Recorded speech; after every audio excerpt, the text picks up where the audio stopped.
ঘরে তৈরি রুটি দিয়ে কি করে এগরোল তৈরি করতে হয়, তাও আবার হাই প্রোটিন, চলো তোমাদের সাথে আজকে শেয়ার করি। তো প্রথমে মামনি সোয়াবিনগুলোকে কিন্তু কুচিয়ে নিয়েছিল। সোয়াবিনগুলোকে একটুখানি গরম জলে ভিজিয়ে রেখে দিয়েছিল, তারপরে কিন্তু ছোটো ছোটো ছোটো ছোটো করে কুচিয়ে নিয়েছিল। আর এখানে আদা আর রসুনটা পেস্ট করে নিয়েছিল। আর বাটির মধ্যে ডিম ফাটিয়ে নিয়েছিল, দিয়ে কিন্তু তার মধ্যে নুন দিয়ে ভালো করে ফেটে নিয়েছিল।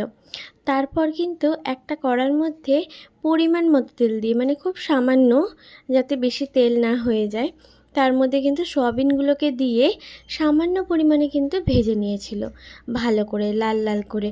খুব একটা লাল করলে আবার কিন্তু একটুখানি শক্ত হয়ে যেতে পারে, তাই সামান্য পরিমাণে নুন দিয়ে কিন্তু ভেজে নিয়েছিল। তারপর কিন্তু এই ভাজা সয়াবিনগুলো দেখতেই পাচ্ছ লাল কিন্তু সেইভাবে হয়নি, তার আগেই তুলে নিয়েছে। তারপর কড়ার মধ্যে তেল দিয়ে কুচনো পেঁয়াজগুলোকে দিয়ে দিয়েছিল, আর তার মধ্যে সামান্য পরিমাণে নুন দিয়ে দিয়েছিল কালারটা ফেড হওয়ার জন্য।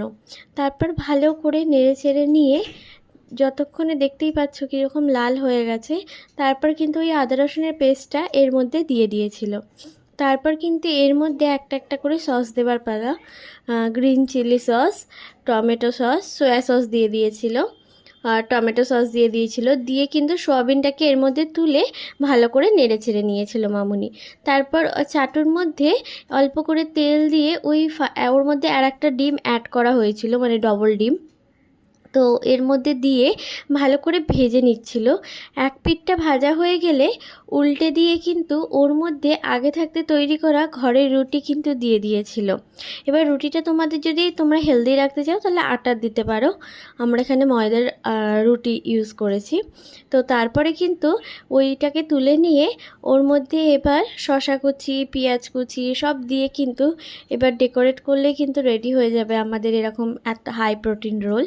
তো তার মধ্যে শসা কুচি, পেঁয়াজ কুচি, এরকম যেটা সোয়াবিনের যেটা করা হয়েছিল মশলাটা, ওটা দিয়ে তার মধ্যে টমেটো সস ওপর দিয়ে দিয়ে দেওয়া হয়েছিল, দিয়ে কিন্তু রোল করে দিলেই কিন্তু রেডি আমাদের একটা হাই প্রোটিন এগ রোল।